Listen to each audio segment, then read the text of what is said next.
confronted with the anti-party activities of Governor Chukwuma Soludo of Anambra State, the All Progressive Grand Alliance APGA Board of Trustees have directed the party's National Working Committee to sanction the governor and all those engaged in anti-party activities that tend to bring the party to public ridicule. This is even as the party has expressed its unalloyed support to the leadership of Chief Edozie Njoku as its national chairman. And given this directive at a press conference in Abuja on Wednesday, Chairman Board of Trustees of APGA, Chief Chukwuma Soludo, has directed APGA National Working Committee to activate the party's disciplinary machinery to sanction Governor Soludo and other members of the party found guilty of anti-party activities. The battle is long drawn, and Chukwuma Soludo is in the middle of the storm. And I used to think he is a sheep per se, but he is bringing out the fangs of a full-grown wolf in this political battle intra-party in APGA. And Chief Chukwuma Soludo even had to step in and recommend punitive measures against Governor Soludo. Do you think Governor Soludo has contravened the party policies or directives to merit or to be sanctioned by the NWC, sir? Well, at the moment, I'm not privy to what amounts to his anti-party activities. I hope that I expected that the report would have cited an instance. Okay, I can fill you in a bit. Yes. Yes, because he had issues with Njoku led as a national chairman, yes, of the national NWC. Yes. He is supporting Victor Oye. Okay. You get the point. And it has even reached a position where he went to even shut down Njoku's office in Anambra State in support of Victor Oye, Chief Victor Oye. So, and the National Party with the BOT all pitched their tents with Njoku and are upset that their frontline governor, their only governor from their party, is not in support of the mainstream national chairman. But I think he's still in court, and there is still more to be. If all these characters are within the same APGA, how does the element of anti-party come in? Exactly. You see, that's why I ask. Sometimes these guys just busy doing nothing. They will leave the opposition they ought to provide to check the excesses of the government at the center. APGA being in control of Anambra State does not mean that it should limit its concerns to Anambra State alone and its members. Regardless if they have representation at the National Assembly or not. But there is a way you try to carry on your conduct to even lobby members to say that we are not comfortable as an opposition. That will make news. Not, exercising, wasting energies on internal conflicts, strife on who should be superior. Because if you ask me, what I can say in summary is that is a conflict of superiority, ego, and that is part of the problem. So you see the governing party having a field day to say, these guys don't even understand their primary responsibility. They are supposed to put us on check, like all that is going on across the country now. In fact, even if you don't, the Soludo, if he's not comfortable with the unpopular policies of the nation, he could take them to court. It's part of your responsibility if you really care about, because injustice anywhere is injustice everywhere. Yeah. Suffering anywhere is suffering everywhere. So you don't wait for perhaps that PDP appears to dominate the opposition. Therefore, if PDP don't do it, you won't do it. But bringing it home to PDP, we are having a governor that is having a rolling battle with his erstwhile estranged godfather. And the party has even stepped in. That's a very peculiar instance. Exactly. I'm talking of the principle of oppositions. Okay. That from beginning, when good luck, I don't have sympathy for PDP. Yesterday I had a program somewhere. I said it's a bitter pill they must swallow. because they created this monster, so let them contend with it. They've had their day, they've been enjoying it, the reign of impunity. As a party, you should have laid down values and rules, and every member, every genuine member who has respect for what binds your ideology must adhere to it. But the time came, you felt it doesn't matter. So why bothering now? So again, the principle of equity. Are they right in asking the Minister of FCT to hand over the manner in which they are even asking it? Can't you see up to the last couple of hours? Can't you see what's playing out? Exactly. The popular opinion out there, and how would they even gain back the confidence of Nigeria? If just within them, they find it difficult to sanction one man that has obviously demonstrated what they call anti-party, like they are trying to do to Soludo, you cannot. Let alone eventually if you return to power at the center, or what will you do? It means that you've shown that you're not ready. And that's what Nigerians must understand. If just within your own little corner, you are unable to assert authority, to uphold the rule of law governing your own values, how can we trust you? Again, haven't taken us that long route of 16 years and encourage the reign of impunity, non-accountability. To tell you the culture of everything must be tied around one. Are you not surprised? Over 7 billion was invested under that former President Goodluck's. If that it was a party that believes in an ideology, why will the steam low immediately Goodluck lost the election? It was like every man to himself. Yeah. And that's why you hear now they say, oh, we came to build the party. Oh. Is that how political parties survive elsewhere? Why must everything be that, okay, Goodluck is no longer, we are no longer at the center to make things happen and share, continue to share? Is that in fact, I try to come in when people say ideology, I say, well, ideology all over the world should be in the positive sense. But we now have Nigerian political parties where the reign of impunity and abuse of power is their own ideology. Somebody chuckled. I said, no, I agree. Ideology from the beginning should be in the positive sense. But in Nigerian context, it appears that what both the political class and some supporters have come to accept is that people could even praise the reign of impunity. Otherwise, if you also it is serious societies where serious people and serious government take seriously, you can't hear one man sustaining a party. From where do you get the funds? You must explain. Because the rule says that every member must contribute equally. So in the end, otherwise, we can no longer call it a political party. It means that we're under a despot or a dictator or a tyrant. Because that suppresses the primary element of a democratic system that encourages popular participation. So if you keep referring to, he brought you keep making it singular, then clearly you are saying that it is not a democratic system we are experimenting. And for me, that doesn't make sense. It's really insults our intelligence and sensibility, you know. So in his case of those cases, it's difficult to actually lay fingers on what has amounted to anti-party. That's like working against the interest of your own party, and obviously you've been seen trying to protect the interest of another party to the detriment of your own party. So if there is no evidence to that effect, I doubt if the claim or allegations of anti-party will suffice or be sustained. Except we're in the dark.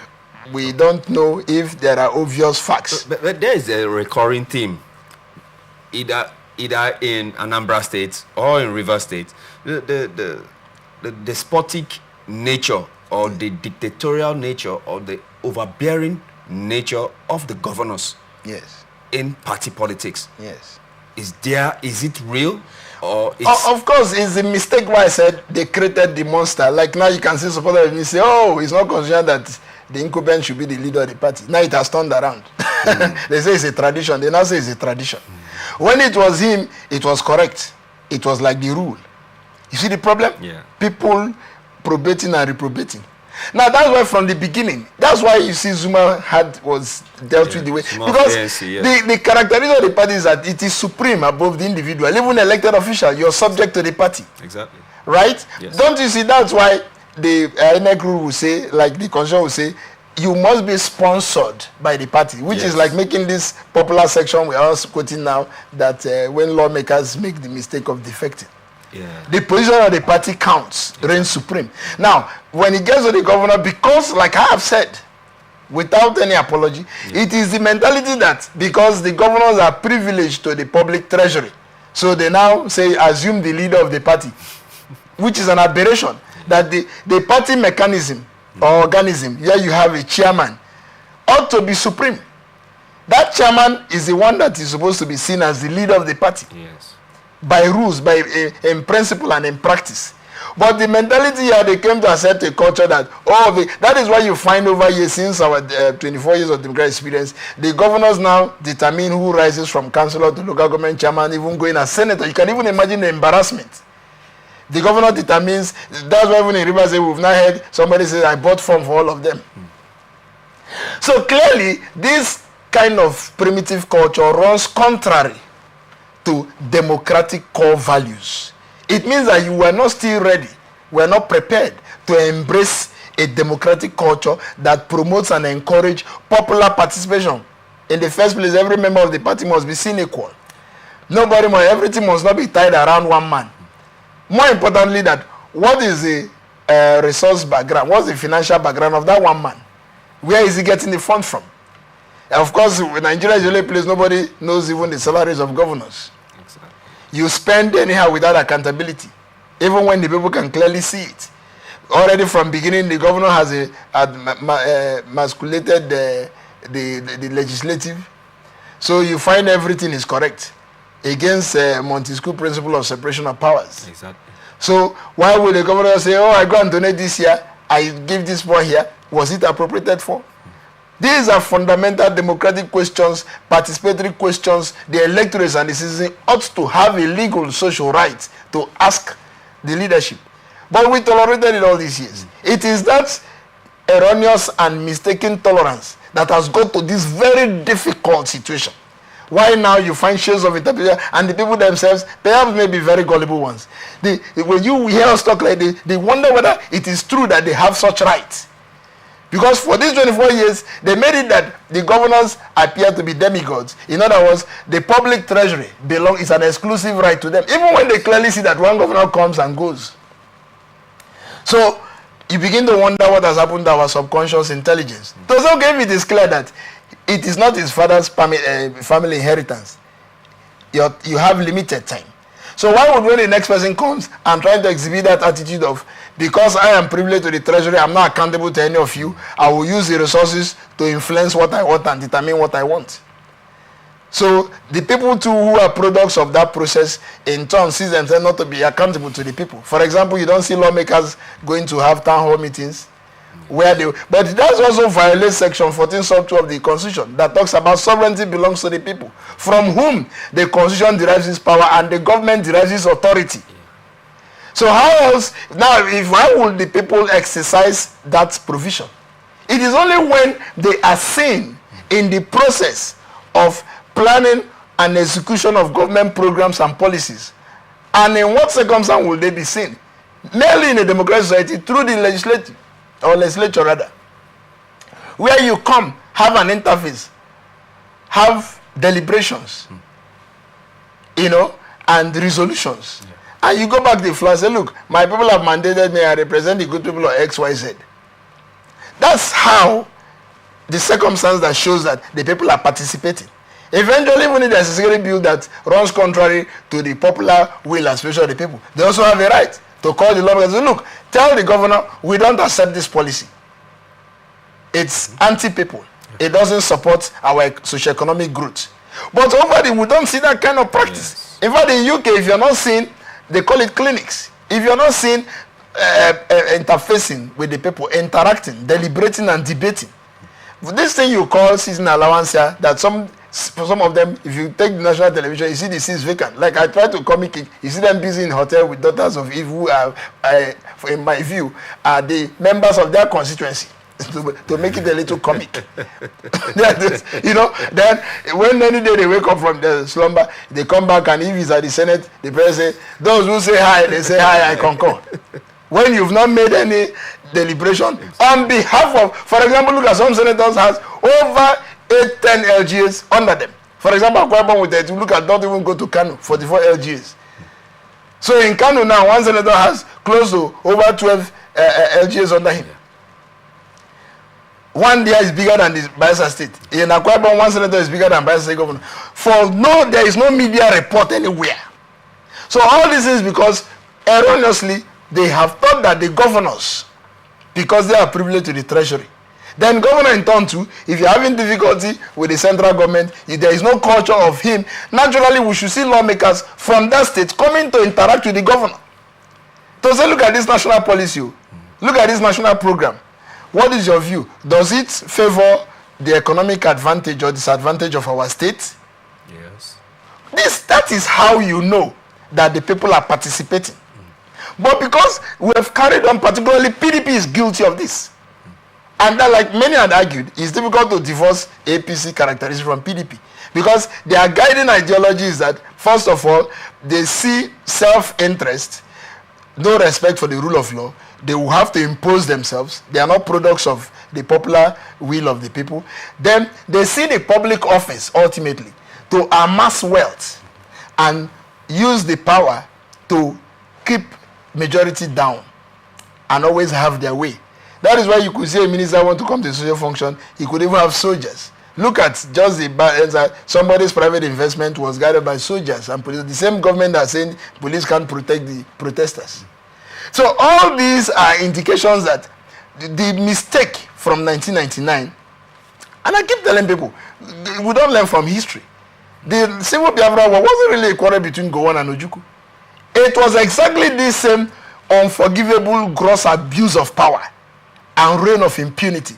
Ordinary Nigerians took to Dodan barracks. That's how the military got attracted, and the likes of Major Cardinal Zogo bless him, when they returned from their graduation in UK, they decided to inquire, take a peep to say, why are these bloody civilians keep coming to Pesa at Dodan barracks? That was how they knew. Then he used the phrase to describe the person, this corrupt politician. This other very derogatory phrase. Say, so that one before he said, and corrupt politicians. That's why we struck January 15th. The mistaken thing, it took an ethnic coloration.